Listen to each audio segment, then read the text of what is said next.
We close our look at local government with two very different but vital institutions: school districts and tribal governments. California has more than 1,000 school districts educating about 6 million public school students, and they vary enormously from Los Angeles Unified's roughly 430,000 students to rural districts serving fewer than 100.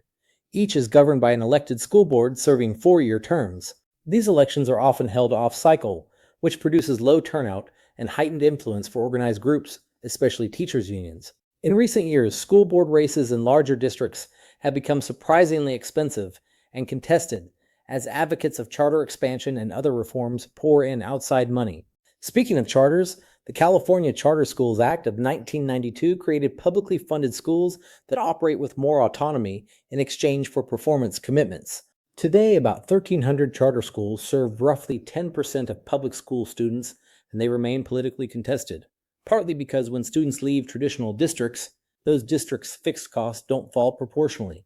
Now to tribal government, which operates under an entirely separate legal framework. California has the largest Native American population of any state, around 720,000 people, and 109 federally recognized tribes. Each tribe is a separate sovereign nation with its own government and laws. Tribal sovereignty means tribes have inherent authority to govern their members and lands largely free from state jurisdiction, subject to federal law. So California's environmental, labor, and civil rights laws generally do not apply on tribal trust lands, making these territories zones of distinct legal authority within the state's borders. The single biggest transformation of tribal economic capacity came from the Indian Gaming Regulatory Act of 1988.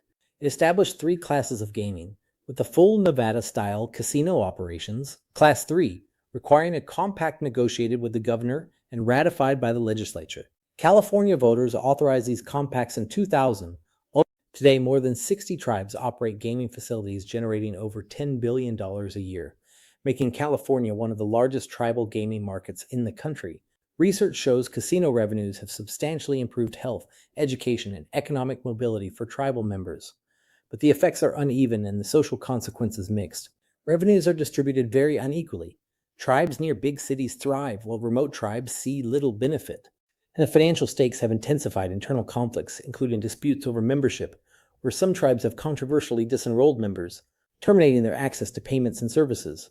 This is the sharp tension between tribal sovereignty, which insulates membership decisions from outside courts, and the individual rights of those affected. Across all these institutions, remember the core point: the state doesn't implement its policies directly. It relies on this layered, fragmented local system to turn law and money into actual services